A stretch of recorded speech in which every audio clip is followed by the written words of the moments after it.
talk show is brought to you by Organissima, New York. Your exotic skin, hair, and beauty source, and your one-stop shop for all your natural and organic skin and hair care, featuring authentic organic Moroccan oil and prickly pear seed oil and much more. Bringing you only the best, straight from the source and proudly produced in the USA. So what are you waiting for? Shop today at www.organissima.com. Organissima, New York. Your beauty is our duty.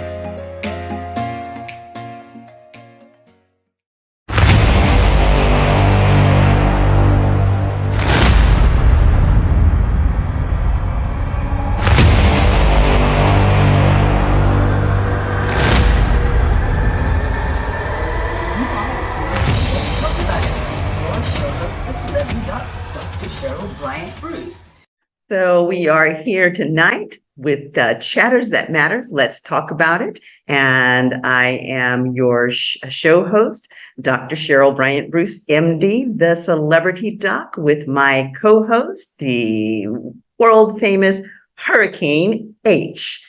And tonight we are here bringing you an extra special guest. Our guest tonight is Dr. Akmal Muwwakkil, and Dr. Akmal Muwwakkil has been a complementary medicine naturopath for 45 years. That's 45 years of experience. He has a PhD in nutrition, and the doctor is a master Tuina body therapist and Chinese herbalist. He's also the president and founder of the Energy Institute. And I've got something interrupting my screen. Energy Institute of the Healing Arts Foundation, Incorporated, and the Healing Arts Acupuncture Wellness Studio. He has provided Tuina CEUs to massage therapists, amongst others. Dr. Akmal teaches in many different venues and is active giving instruction in Clubhouse. So you'll definitely want to check Dr. Akmal out in Clubhouse. He studied acupuncture with Dr. Yun Chin and herbal therapies Tai Chi and Qigong with Master Heg Robinson and Master Fred McShin. His body therapy skill began in the 80s when he attended the International School of Shiatsu and the Potomac Massage Training Institute for Western Massage. He received his BS, MA, and PhD from Clayton College of Natural Medicine in 2008 and Nutrition. In 2014, Dr. Muwwakkil graduated from the College of Acupuncture and Therapeutics with a degree in acupuncture from Nova Scotia, Canada. Dr. Muwwakkil is a gifted author. He's author of Preventing and Healing of Female Imbalances, Cleansing Within the Seasons Through the Art of Fasting, Sweet Mysteries of Life, a Handbook to Naturally Heal Diabetes Mellitus, and Food Combining for Optimum Health. Let's welcome Dr. Akmal Muwwakkil.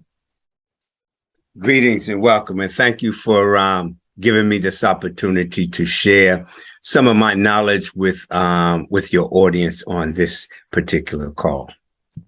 Thank you. Dr. Muwwakkil, thank you so much for being with us, and we're excited for you to bring all of that vast array of knowledge that you have about nutrition. So I'd kind of like to jump off, starting this conversation, talking about two things that people are really hitting hard on right now in terms of diets. You know, I mean, every few years or so, you'll have new diets coming around or new nutritional therapies, new superfoods, so on and so forth. But the big talk right now is on lectins and CMOS. So what can you tell us about lectins? Well, when we start to talk about lectins, you know, we have to look at the fact of, well, let me digress for a minute. when I was a child, mom would put them beans in a pot and soak them overnight. And I'd be like, why is she doing that? Just put the beans on the stove and cook them. Well, I didn't learn until I became a nutritionist that mom understood lectins. Where she got that information from, I have no idea. But she understood the factor that lectins create disharmony in the body. It slows the digestive tract down. It causes people to be bloated, constipated.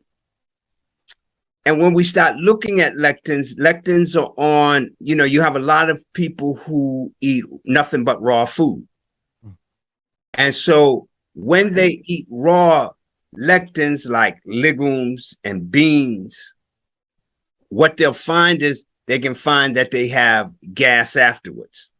When we eat beans, we used to have that saying, beans, good for your heart. The more you eat, the more you fart, And so when we start talking about that, that's what we're talking about. We're talking about the fact that this protein has to have, proteins have to have an acid base anyway in order for them to be degraded. And when I say degraded, I mean when they be broken down in the system. But lectins are a little more special than that because most proteins are broken down in the stomach because of the nitrogen element in them. But with lectins, they kind of slip through there because of the fact that most lectins are bound to starches, that protein and that starch together. And so when you have that can confuse the entire body, and especially it confuses the stomach, which has the hydrochloric acid in it. So then it'll get down into the small intestines, which the beginning of the small intestines is an environment that is alkaline. And so it won't break down in that alkaline environment. What it'll do is it'll start to ferment. And that's why a lot of times people say, woo, I ate them beans and man, my abdomen just rolling. I'm just, oh my God. And that's because of the fact that their body wasn't able to break down the lectins, and so lectins, you're talking about things like beans, legumes, peas, soybeans, peanuts, some whole grains, and especially wheat. And especially when you eat these foods when they're out of season. See, because if you eat them when they're out of season, then then the digestive tract is really not going to break them down. But when you eat them in season, let's talk about that. Let's stop right there and talk about that. When you say eating them out of season, what is the season for most legumes or for most lectin foods? The season is starting to come around in terms of now, because you have to understand that beans and peas have heat to them. They're warming foods. And so during the autumn and during the winter is when you really should be eating beans, and they should be cooked. In the spring and the summer, you don't eat too many beans. You might eat a few chickpeas. And most of the time when you eat the chickpeas, they've been made into hummus. And so that breaks it down so that your body can absorb it more. But the other piece of that is also the factor that because of its quality, it can cause you to have more mucus. And that's what lectins do. They create that mucus within your system. And so you're wondering why is my nose running? Why am I congested? And you're congested because of the fact that they didn't break down. So, but if you checks out, because I mean, it always seems like we get that congestion and that, kind of heaviness, the postnasal drip, all of that seems to happen during the fall and winter months. During the Absolutely. summer and spring, we tend to be, if we're not allergic to, the stuff that's blowing around in the air when the flowers come out, we don't tend to have all of that congestion and that heavy mucus and stuff. We're not coughing and all. So that checks out. That actually makes sense. And see, the autumn, which later I can tell you about the program I have going on, but the autumn is the season of the lungs and the large intestines, which means that this is the season to oxygenate the blood through the oxygenation of the lungs and to get rid of the waste byproducts from the foods that we've been eating through the large intestines. And when lectins don't break down, they sit in the small intestines and they ferment. Mm-hmm. And as they continue to ferment, they continue to increase the sulfur and the methane in there, which then is going to cause issues. And a lot of those issues sometimes that you get when you eat lectins is you wind up constipated. And if you have things like diverticulitis or Crohn's disease or or any kind of bowel obstruction, what you're going to find is that it's worse once you eat these lectins, because of the factor that your digestive tract is already shot because of the factor that you have that disharmony. But the second part of that is the factor that they've sat there and they've begun to, what I like to title it is that they still cooking in the body when they should be leaving the body, because the body is 98.6 plus. And so, if that's sitting there in that environment, it's still popping and cooking around in the intestinal tract. And so that's also what causes people to gain what we call weight, which is basically waste, because of the factor that this fermentation now is leaking into their gut, from their gut into their blood, which now is causing cholesterol, hypertension, diabetes, fibromyalgia. I mean, all of those kinds of things because of the factor that you just ate legumes. This is what we call leaky gut syndrome. And, we even have the leaky blood-brain barrier. So it doesn't just affect the gut, because there's the nervous connection between the gut and the brain. And I understand that they often call the gut the second brain. Mm-hmm. Absolutely. And the other thing about lectins is the fact that they block the movement of the red blood cell so that it can start to coagulate together. Once it starts to do that, we wind up having tumors, aneurysms, because of the fact that the blood isn't able to flow, so it starts to block. So we really have to be careful how we eat lectins. They need to be boiled. Okay. They need to be rinsed and set overnight so that it opens up not only the water solubles of it, but also the fat solubles of it, so that when it goes into the system, it becomes fiber. And the fiber then begins to push the waste byproducts out of the body so that it begins to heal the intestinal tract, and especially the gut, so that now the body can receive nutrients and absorb nutrients from foods that they're eating. Some of the side effects from that is like vomiting, nausea. You wind up having an upset abdomen, and if it gets real worse, the body's real interested, because what the body don't want in it, it works to get it out. And so beans, magical fruit. The more you eat, the more you toot. Right. And so what happens is that it either comes out through your mouth or it comes out through the rear, but it's coming out of there. and so you wind up with dysentery and diarrhea. I mean, so and bloating and gas. And so, we have to be careful when we eat those, and we have to make sure that they're cooked well. You got to make sure that they're cooked well, because if they're not cooked well, that causes the issue because they don't digest.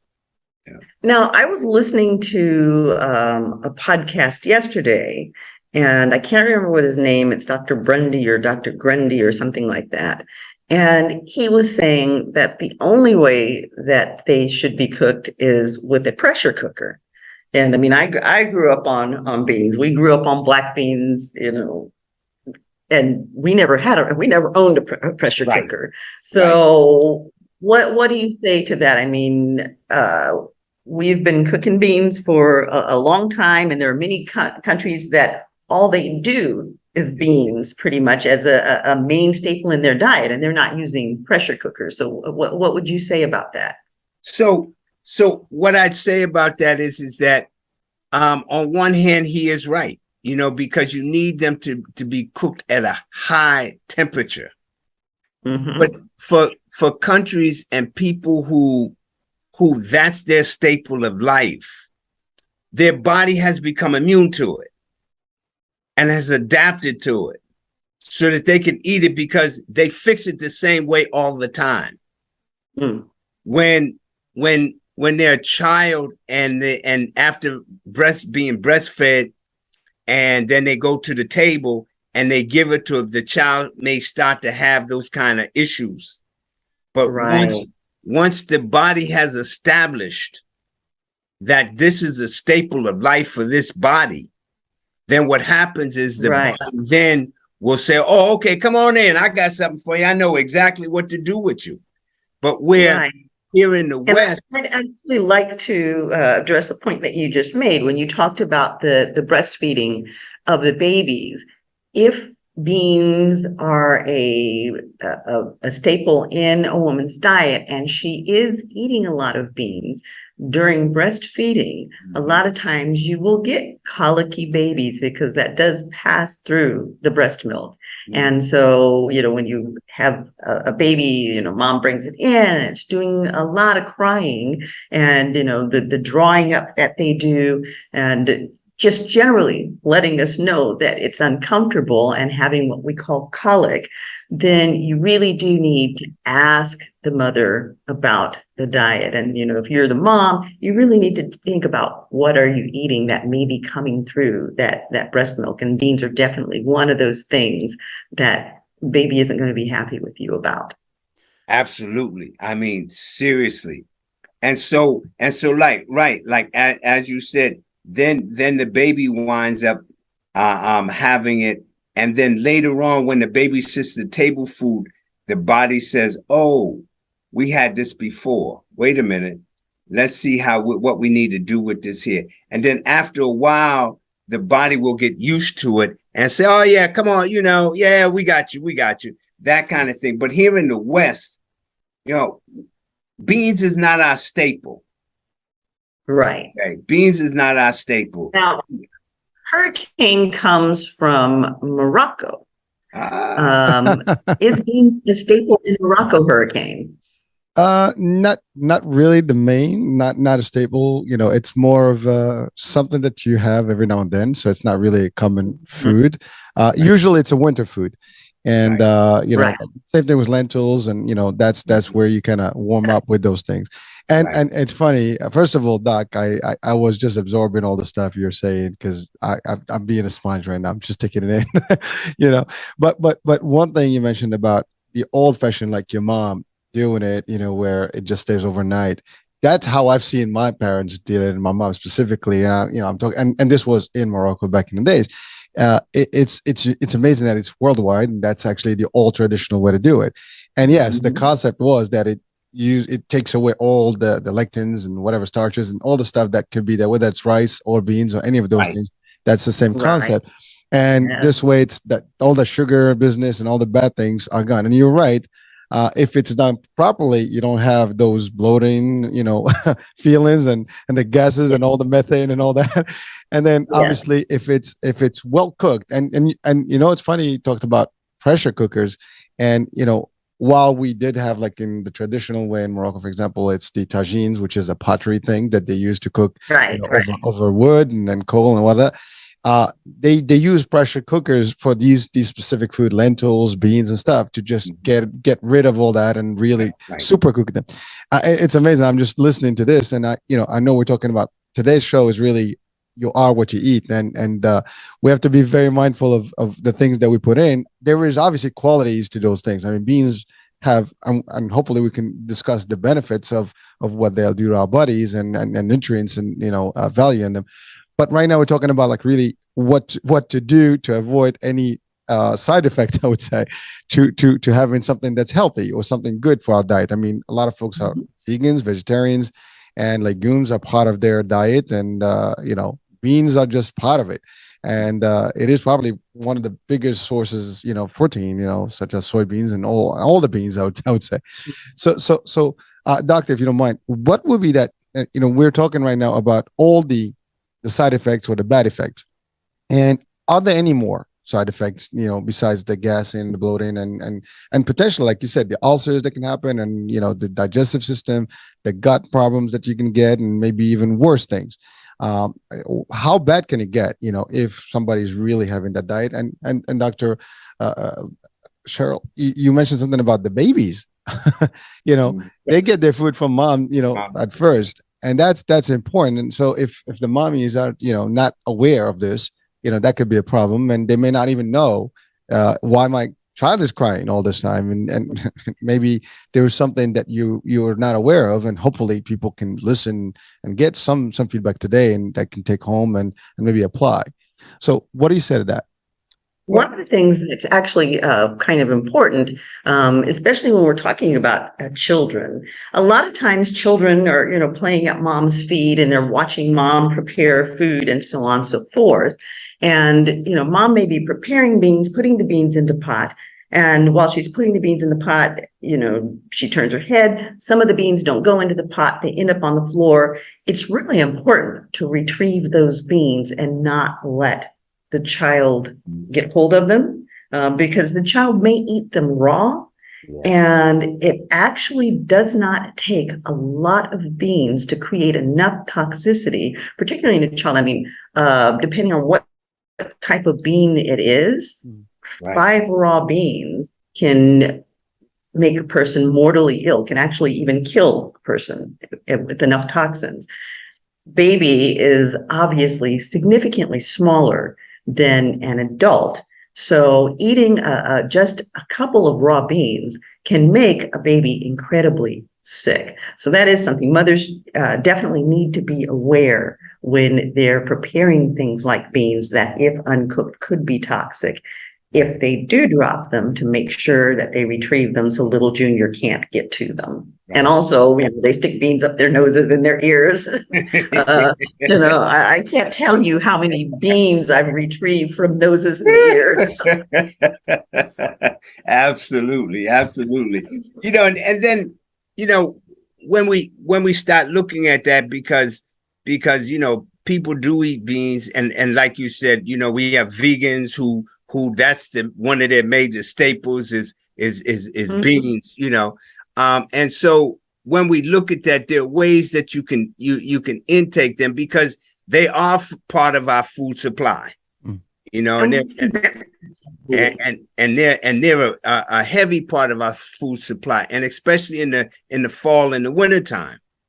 Okay. And so when you take them in, you want to also, for instance, one of the things that you can cook with the beans to help them is things like onions and leeks and garlic, because of the fact that the sulfur in that is going to also help break down. Okay. And so, and the lectin. And so when you do that, and, I used to think that she was putting it in there for seasoning. I said, oh, that's the way you season it. You put the onions in there and, for the taste. Right, for the taste, Right.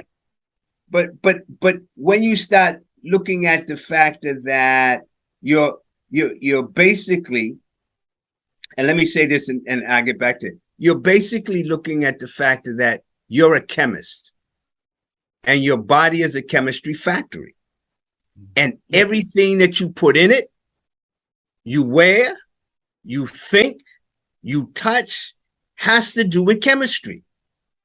And so when you put this food, any type of food in your body, you're dealing with the chemistry, and your body has to say, what am I going to do with this chemistry that just came through here? Are we going to keep it? Are we going to absorb it, kick it out, or just store it? And so when it does that, then you have to say, okay, so what do I need to make sure that doesn't happen again? And so when you put them onions and the leeks and that garlic in there, what happens is that it tastes so good. It does. It really does. You're making me hungry right now. It really does taste good, And so when you put that in there, what happens is that you change the molecular structure of the lectin, so that the sulfur now works to help to break it down. So when it gets into your system, it's yummy, not, oh, my tummy. You know what I'm saying? Love that. I love that. I love it. So yeah, I mean, now the other thing that I tell people is this, and Dr. Cheryl, I'm big on two things. One is digestive enzymes, and the other one is probiotics. Mm-hmm. And so if you decide you want to eat some lectins, and you don't want to go through the issue of soaking them overnight or putting them in a pressure cooker, and you just want to eat them, my suggestion is to keep you from having all that gas and all that other stuff is to take the digestive enzymes, because lectins can affect the body so much to the point where it can cause autoimmune deficiency syndromes. Yes. Wow. And that's actually a good tip, Dr. Akmal, because while hopefully people are watching our show and they're getting educated on how to do those beans, but there'll be a lot of people who aren't necessarily preparing them in that way, and then we're eating out.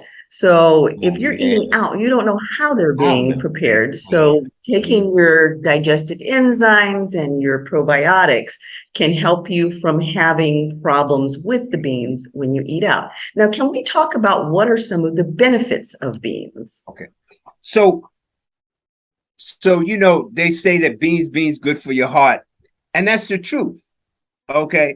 Because the fiber in beans moves waste out of the small intestines so that the small intestines can absorb nutrients to send to the heart so the heart can circulate the blood. Okay. Also, because they're protein is the building block of the body. Okay. And so because of the protein that's in them, and it's usable, if they're broken down properly, the protein is usable. Okay, because a lot of times we'll put in protein and it's not usable, but the protein is usable. So you're gonna find yourself having more energy. You're gonna find that your muscles function in such a way where you don't get cramps and feel sluggish. They don't feel tired, that kind of thing. And the other piece of that is that once it moves stuff through the gut, you also find that the brain becomes energized because of the factor of that. So beans are definitely good for us, but again, you should be eating them in their season, and you should never eat beans raw. Now, if you decide, a lot of people eat beans very partially cooked, lightly cooked. A lot of people who are on raw food diets will eat peas in their salads, and peas, they're in the legume family, and they, contain lectins. is it dangerous for them to eat those raw or partially cooked peas in a salad or even in a lot of Asian dishes? Is it enough that the peas are just slightly blanched? Because that's a very common practice with the Asian dishes and many other cultural dishes will just have the peas very lightly blanched. So is it safe to eat them that way? Well, again, it's how your body's going to react to it. And everybody's body is different. The thing is that, for instance, the Asians, one of the things that the Asians do is, they balance food. Okay. When I went to China to study, it blew my mind the way that they ate. It just blew my mind, because the food that they serve here in the US is American Chinese food. Okay. It's not Chinese food that they eat in China. Okay. I didn't see no shrimp fried rice and no hookang or whatever else they have here. But when they do cook foods, they balance the energy of the food more so than for taste. And so when they eat legumes, they always balance that with something that's going to make sure that it digests. And see, in this country, we just have no idea what to eat. We just off the chart, And within the Asian culture, and I studied both Japanese medicine, Michio Kushi, and I studied Chinese food therapy. And so with that, you look at the seasons, you look at the organs of the season, then you look at the foods that have the energy for that season, so that when you eat that food, what will happen is that you will then begin to get the nutrients from it. And so when we start talking about lectins, we have to talk about the fact that, yes, they are problematic. They're very problematic. But they also provide us with certain nutrients, or help the body to absorb nutrients. And that's basically what we want, However, now, would lectins be considered one of the nutrient dense foods? Not necessarily, because of the factor of its ability not to be absorbed. Okay. So we would use lectin as a broom. Okay. To sweep out.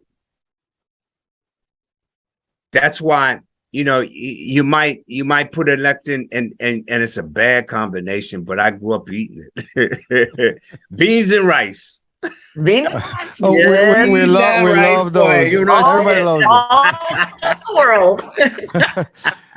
You can't go wrong with that combo. Right. Sorry, I mean, and you have starch and protein, and they're not compatible. But for some reason, it tastes so when good. Oh my God. When you put those two together, they go in and they do their job. You don't have that bloating and and all those other things because of the lectins. So somewhere, somehow, the rice and the beans, when they come together, they balance the flora in the gut, so that what happens is that the gut now recognizes what they are, breaks it down, moves the waste byproducts out, and boom. Because if you eat beans today, tomorrow morning you see them in a stew. Okay. And you see them as fiber. You see them as fiber because that's what they do. They're supposed to go through and pull everything out. They do the same thing that green vegetables do. Green vegetables go in and move everything out. Boom. And so when you eat lectins and you eat them properly, what will happen is you will then begin to see that one, they regulate the bowel. and two, they move out any waste that's been trapped in the bowel tract. Now, it's kind of really interesting when we talked about how the beans and rice, although they shouldn't be eaten together, but yet they are eaten together and they're complementary and it works. I find it interesting that we kind of naturally gravitate towards combining certain tastes that do things like that. For example, we put cinnamon on our sweet potatoes and things that have sugars. We put cinnamon in them and they help to regulate the insulin, and cinnamon on sweet potatoes tastes so good. We tend to combine things that work in a complementary fashion, and we've been doing it for eons. Mm-hmm. How did people know to put these things together? How does our body tell us that these things go together and they're going to nourish us the most effectively and prevent us from getting sick? I mean, I guess a lot of people probably died along the way, combining stuff and trying stuff and sampling stuff until we got it figured out. Absolutely. Well, if I may, there's another possibility, which is, people use these two combos, like you mentioned, rice and beans. But again, culturally, there's other things that they might have in addition with their meals, and maybe that's what's helping to break down differently, or maybe avoiding some. And again, in the Spanish culture, there's rice and beans, but there's meats there. There's other things that are part of it. The spices also are part of that. Lots of pepper. Lots of peppers. Maybe there again. You mentioned Dr. Akmal. You said something about the body is all chemicals, right? It's all chemical. Factory working the magic. That stuff is all happening at the same time. To your point, maybe the rice and the beans, as they get together with all the other spices, they start doing their own business and understand, and the body kind of works better that way. Also, you mentioned something about the probiotics, and I do have a question. We can get back to it later, which is basically which ones people can use, maybe to help. And finally, before I just want to. This is maybe a funny question, but I know you mentioned something about the heart, but there is a myth about kidneys shaped as in our body kidneys. Is there an actual correlation to that, or is that a myth? Doesn't really work for the kidneys. Are you talking about kidney beans? Kidney beans, yeah. I mean, kidney beans. The heat from the kidney beans balance the energies of the kidneys. Interesting. That's like black beans. If you're anemic and you cook black beans and you drink the juice of the black beans, it'll it'll heal the anemia. Mm-hmm. Wow. And it'll increase the blood flow. Women that I've worked with who were in a state of gestation, which is pregnancy, I would have them to drink black beans at least once a week to reinforce things like folic acid, things like the B vitamins. You're talking about things like magnesium.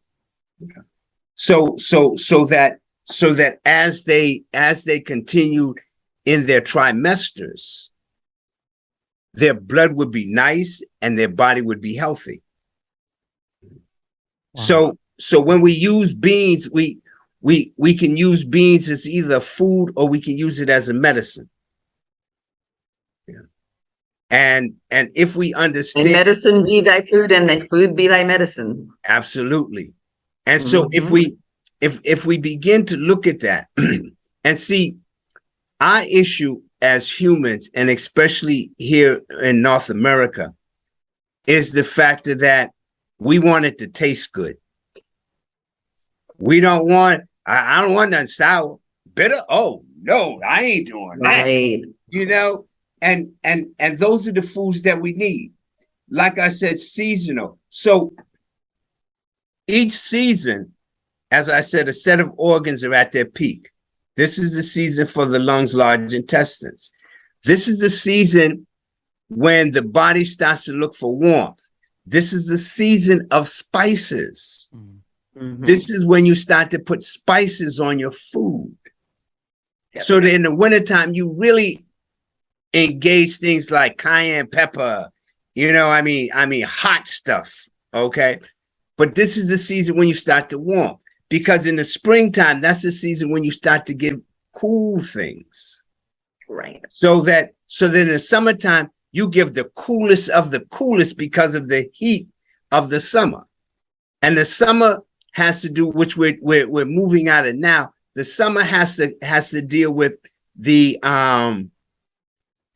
heart, small intestines, which has to deal with digestion and blood circulation of nutrients. But it also has to deal with the pericardium, which protects the heart, and the sand jowl. The sand jowl, the three burning spaces: the pelvis, the abdomen, and the chest. And that's all digestive. Your digestive tract goes from here to here. Okay. And so it goes through those three burning spaces. Mm-hmm. And so as we move into autumn, the spices help to keep that mucus away, because this is the season when all of the stuff that we did in the spring and the summer come back and say, you ate all of that snots and stuff all the time. Now here it comes building up on you. Here it comes building up on you. And you talking about, where the Kleenex? Oh, I can't breathe. And the interesting thing is this: there are two cleansing seasons and there's two fortifying seasons. I teach this in a class that's coming up. And the spring and the autumn are cleansing seasons.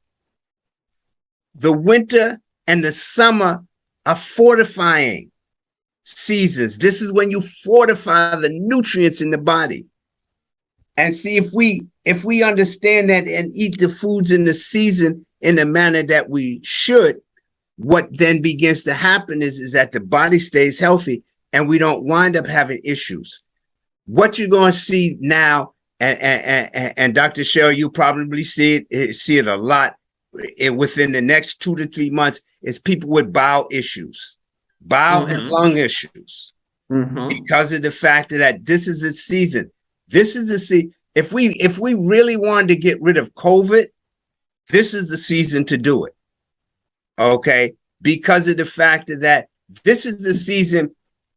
If in the summertime we did what we needed to do so that the blood is rich in nutrients, and the small intestines has done its job, and we don't have no waste floating around. During this season, we oxygenate the blood. The blood increases and powers those nutrients to do nothing but enhance the immune system, so that anything that knocks at the door, the immune system say, go find somebody else. You can't come up in here. And we can get rid of that. And because if we go back to the beginning of COVID came right after the lung season.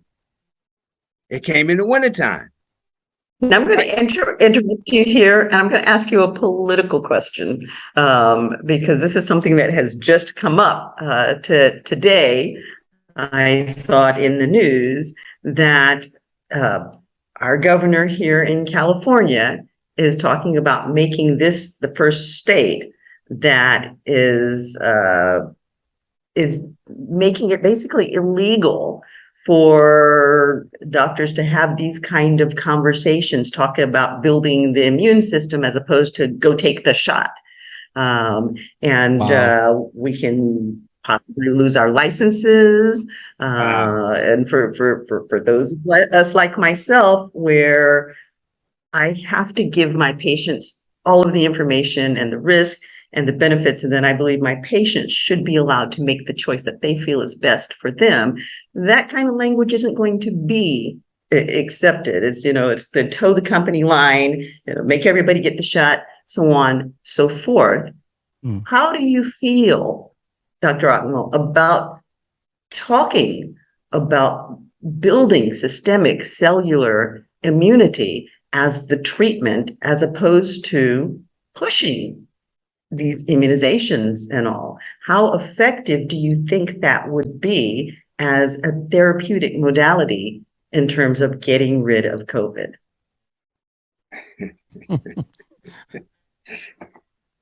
That would be tragic, straight out, because not that I'm against getting a shot. If a person decides they want to get a shot, well, go get your shot. I don't have no problem with that. My issue is this: you can't demand me to do something because you say that I have to do this. You see, you take away my rights. I mean, it's like what just happened with the abortion. So means that, don't even start down that road. that in a minute we will have no rights. Yes. In a minute. So that means that the Constitution doesn't mean anything. Right. Because of the fact that you dictated to me that I have to do X, Y, and Z. And if I don't, you're going to lock me up. So it's frightening implications for us as providers, because it opens the door for them down the line to make decisions that will be against the best interest and could be even detrimental to our patients. And yet we can be forced to toe the company line. I have major issues with that. And see, the other piece of that is this. Did you not take a creed to do no harm? Above all, do no harm. So now, if somebody, so he's a governor, okay? Mm-hmm. So I'm gonna go up into the governor's house and say, yo, boy, this is the way you need to run California. You hear what I'm saying? I know how to run it because I don't run the streets. Okay. I just try to take over his job. Right. I don't have any education in politics to tell him how to run California. So if he didn't go to medical school, he doesn't have any degree in that. How can he dictate what it is that you should be talking about in terms of your patient? And the thing is, if he's listening to advisors, well, if the advisors are all on one side of the spectrum, shutting down the other side is dangerous. I mean, we have had tremendous, particularly in the last, say, 10 years, tremendous advancements in medicine. And those advancements come from people like me challenging the system, asking the questions. Yes, I know this is the status quo, and this is the way that we've always viewed medicine, and this is the way that we've always viewed the body, but what if we try things a little bit differently? Or what if it doesn't function exactly the way that we thought it did? Or what if that medication that we've been using actually is creating more harm than good?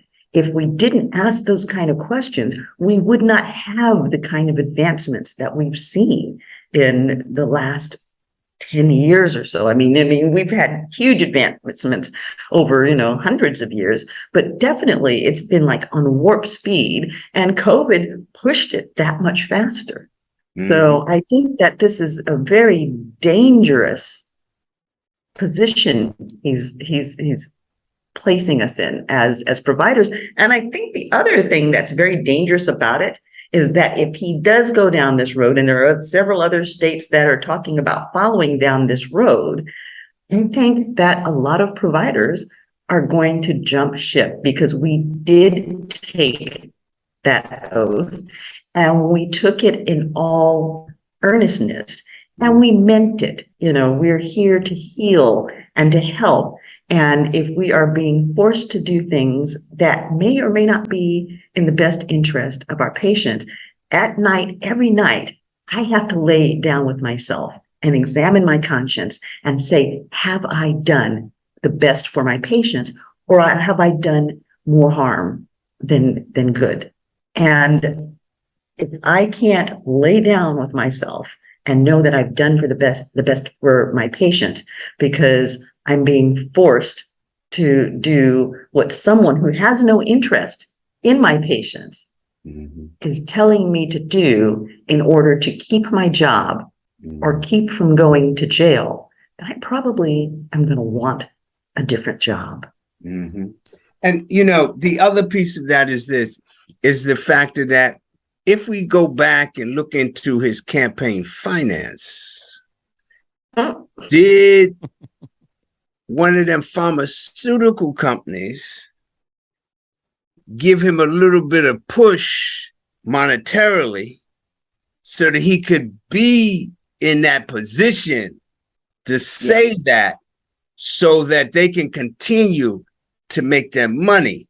Because when you talk about taking herbs and things of that nature, what happens is that means that I just took $5 from their pocket when they wanted the $20, so now they only got 15 and I got 5.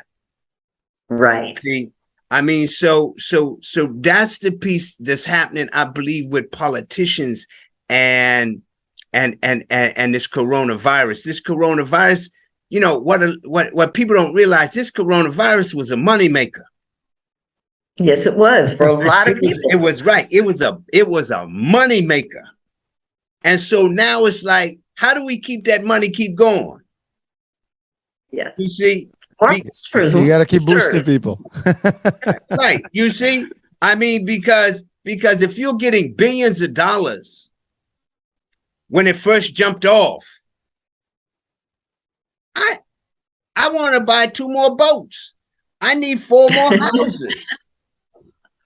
You see, I mean, the thing is that, for me,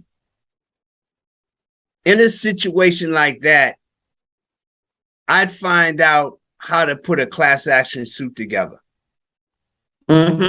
Because I can't go into the governor's mansion or his office or his or her office and tell them how to run the state.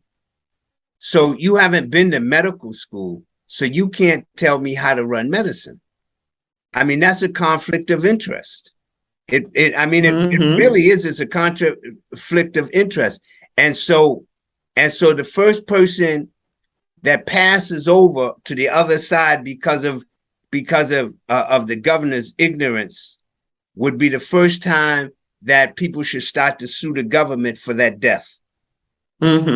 You see, because of the fact that governor had no business with his head in medicine because he ain't went to school for it. Now, if Dr. Fauci come up and say some stuff like that, he got a little more leeway because. But he also has some very significant conflicts of interest. Right. You see, and so the piece of that is the fact that. And see, I try to stay out of politics, because if I get in politics, I'm gonna be in trouble. That politics is gonna be in trouble. You know what I'm saying? So I kind of stay back from that, because of the way I'm thinking about it. But yes. The piece of that is true to what you said. So what happens in a case like that is the people suffer because that's like gynecologists. When gynecologists started to get sued a lot, you got a lot of them that said, okay, so wait, I don't do that procedure no more. Exactly. Go find somebody that does that procedure. I don't mess with that. Exactly. Okay. And so that's the piece that's gonna start to happen. And so now the people are gonna suffer because of the fact that the same thing happened with family practitioners. I mean, it used to be that family practitioners did everything, including delivering babies, and we worked in emergency rooms. And now, if you're in a big city, say a hurricane lives there in New York, I wouldn't even dream of going to New York and thinking that I was going to deliver babies or work in an emergency room.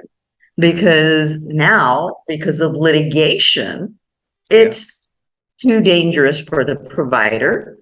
The institutions aren't even going to hire you because they're afraid of the backlash that they'll get in malpractice if they used a non-board certified emergency room physician or a non-board certified OBGYN. And so while they need more ER doctors and they need more doctors delivering babies, you have family practitioners who can't and won't do it. And the people get hurt. And the result of that is that when you go outside of the cities and you get into these rural areas, there's also a dearth in physicians for them who will provide those services. So women who are pregnant out in the country may have to travel for hours just to have their baby delivered because the system has gotten twisted. Yeah. Well, so if I may, doctors, I know we're getting into the politics of this, and so believe me, I would love to go in there. I'm in the insurance world, and I can tell you stories about all this stuff. And you mentioned New York, and I happen to live in Jersey and work in New York, so it's a little, it's a little different situation. Jersey is a little less, complex as in New York, but I can tell you both sides they were rough. And I am actually just listening to you. I was just kind of, I mean, really, that's almost like a terrifying decision to even hear that's being decreed here, and shared with the public. But you know what? What we're doing today is a show to show people how to really take care of their health and really build their immune system. Hopefully, people will. Education is key, right? So if we can give enough of this to them, hopefully people will know what decisions they have to take, and regardless of what the government would say, they'll still do. And a lot of people did that during Corona. I mean, one thing that we lacked immediately in Corona was, and I'm a witness to this because my wife is in the fitness world and we have a fitness company. We were shut down.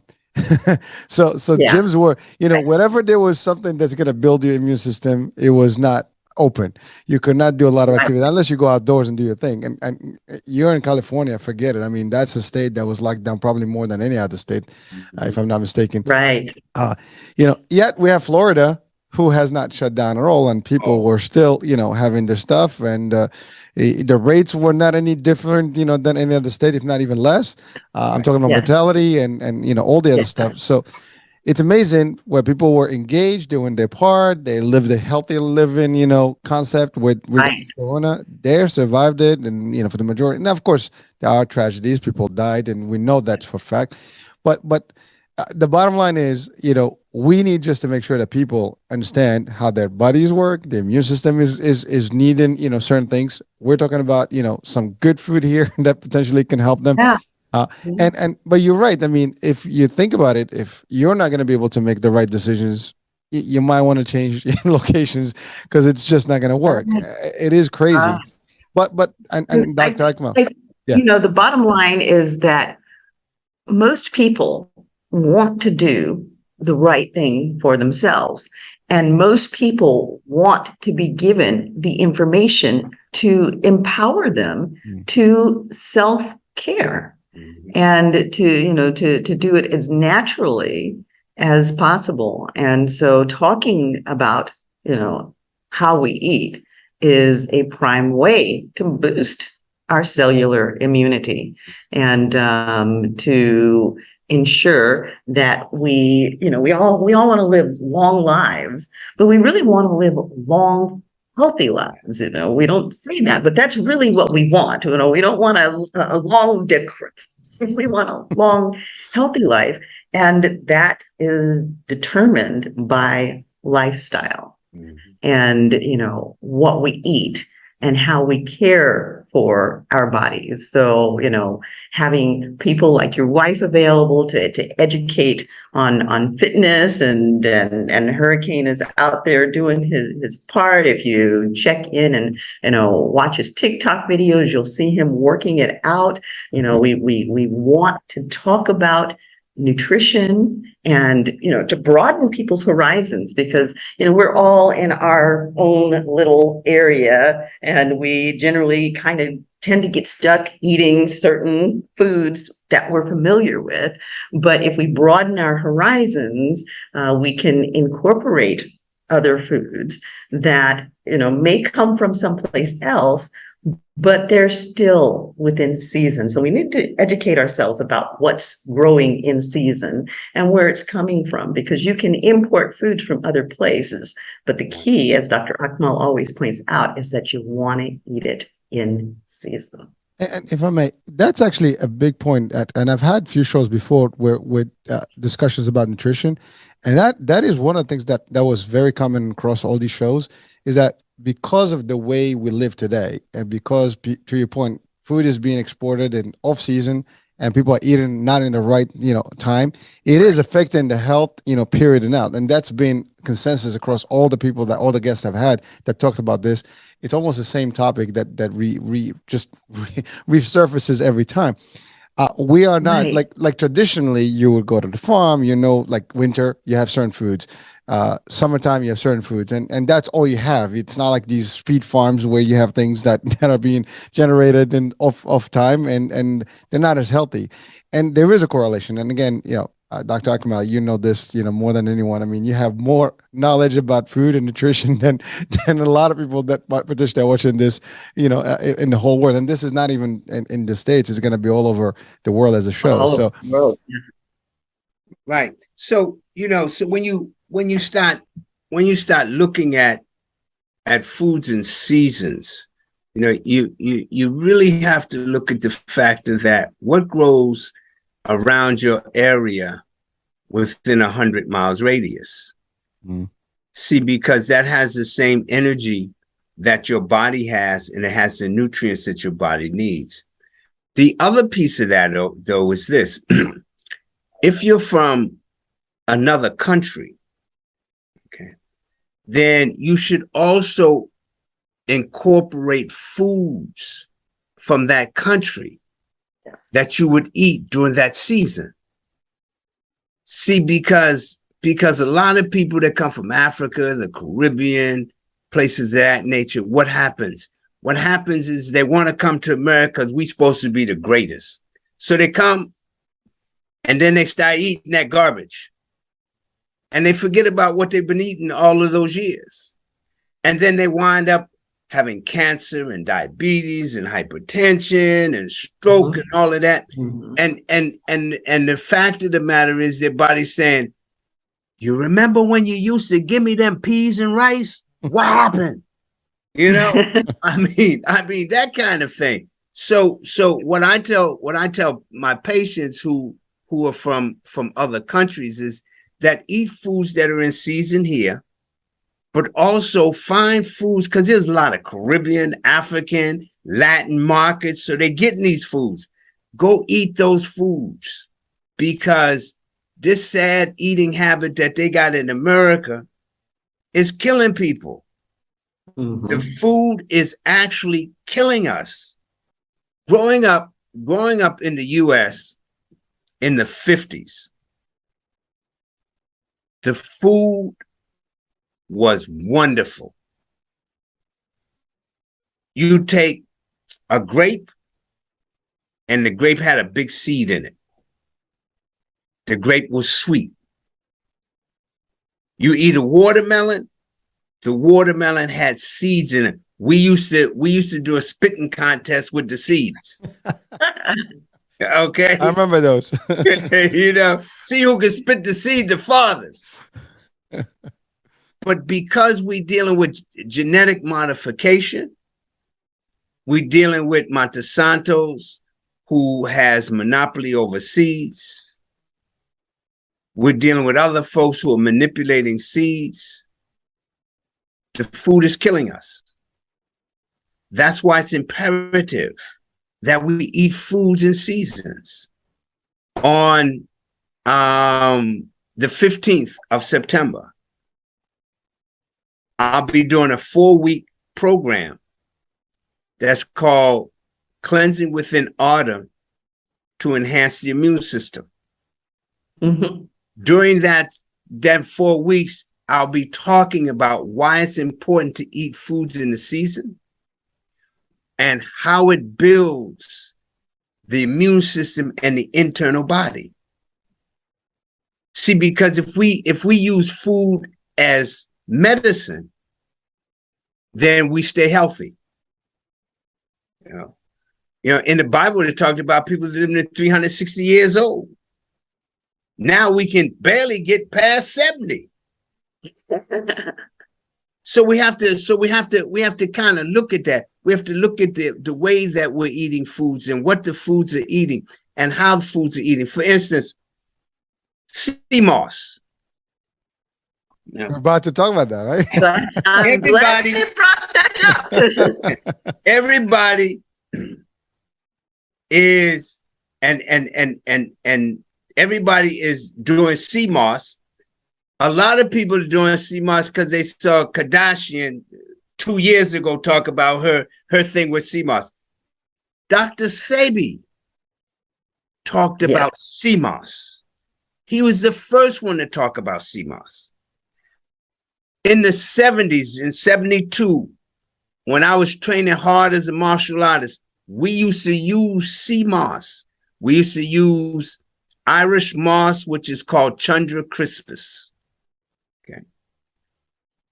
And it was wonderful. And I have a formula now that I put it in. But what people don't understand about sea mosses is that there are times when you take straight sea moss, and then there's times when you mix sea moss with grass. For instance, the summer and the winter are straight sea moss times. You can take straight sea moss. Why?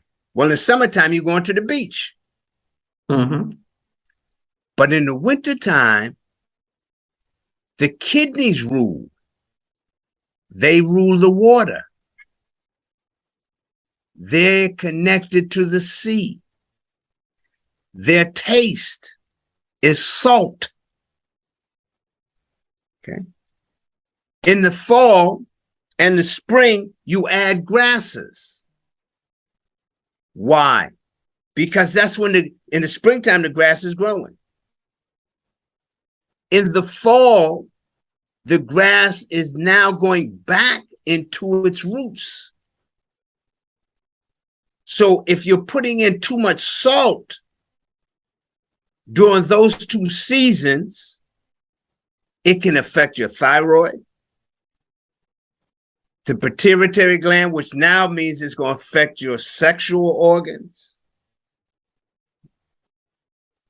It can affect your kidneys. Your kidneys have to do with your reproductive system. And you got to understand that a lot of people are getting buked. They really getting buked because everybody's talking about this is Irish moss, this is Irish moss, this is Irish. Irish moss comes from Ireland, Norway, Sweden. Irish moss has to come out of cold water. Genus Gacillaria comes out of Jamaica and the Caribbean. That's what a lot of people are getting, and people are calling it Chundra crispus, which is Irish moss. When you talk about minerals, you get a lot of minerals from it. Mm-hmm. There's over 12,000 different seaweeds. Wakame they use in sushi. Right. Hajiki they use on Japanese food.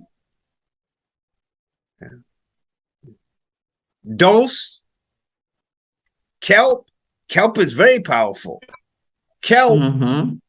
And in my formula, I have all of these. Kelp helps to get rid of radiation poison. Okay. So if I go to the hospital and get an x-ray, I come home and do two things. One of them is I soak them legumes overnight, them beans overnight, and I eat them, and especially navy beans. Because navy beans assist in eliminating radiation poisoning. So I take the kelp, put the kelp in the water so that when I eat them, I'm getting that radiation out of my system. Things like cadmium, arsenic. Yeah. So when we start talking about and the modern word is moss, we call it seaweed back in the day. Back in the day, it was like, yo, you get some of that seaweed was over there. Algae. And it's also about how people work with it. Right. What they put in it.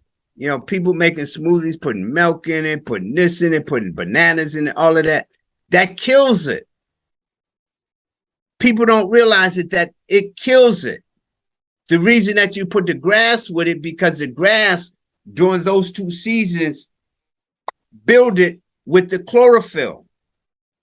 And what chlorophyll does is chlorophyll perforates the blood cell. So it cleanses the blood cell and maintains the integrity of the blood cell so that the minerals from the sea moss can be absorbed in the body and the body can function in such a way where healing is going on within the body. Now, Dr. Akmal, if someone wanted to get a good quality sea moss, where would be the best place for them to look for it? They would. And how would they take it? Okay, so they could contact me because I have good seaweed, sea moss. But what you want to make sure is that you want to make sure that whoever you purchase it from, you should make sure that their quality is good. You should make sure that they're getting authentic sea moss. And because sea moss has become a commodity now everybody's selling sea moss. Matter of fact, I was driving down the street the other day and somebody had put one of them signs out saying, "We got good sea moss." I'm like, oh, Lord, have mercy, Here we go, But selling sea moss and mangoes. Right. Yeah. And I guess during next summer, you'll see people on the corner saying, "I got sea moss here. You get your sea moss over here." That kind of thing. But I would tell people to make sure that the quality of it is good. And then, I would say I have a rule that I use, and it's called 5 and 2. 5 days on, 2 days off. And the way that I have people to really deal with that is tell them, say, Monday through Friday, you're taking this. Saturday and Sunday, you don't take it. That way you're not trying to figure out, when did I start? When do I have to end? Right. That kind of thing. And each season, you put it in differently because of the fact of the way that you want to get the minerals from it. And again, as I said, especially in the fall and in the spring, you want to add grasses to it. Our component has wheatgrass, barley grass. Off top of my head, I can't remember the rest of the grasses in it. But you want to, but you want to get that chlorophyll in there because of the fact that during this season. This is a season of chlorophyll. You know, as the trees turn orangish brown, that's that chlorophyll coming out, going back deep into the roots. And so your body is doing that because now your body, your digestive tract is starting to slow itself down, which means that everything is starting to go back inside for the healing for the winter, because the winter is the most powerful healing system of them all. It would be nice if people in the wintertime, when December 21st came, the first day of winter, people call their boss and say, all right, now you know you got to pay me through the winter, but I'm going to stay home and hibernate. I'm going to hibernate. You know, and most of the healing in our body does happen when we're sleeping. And so that extended night of winter does create that space for that to happen. And so we're coming close to the 90-minute mark, and we need to kind of start wrapping up. What, very briefly, would be the key takeaway points that you want our audience to have? And can you give us your contact information, which we will have posted when we air the episode, so that all of our listening audience can easily reach you and get that information? So, what I'd like to leave people with is this. Your body is a temple.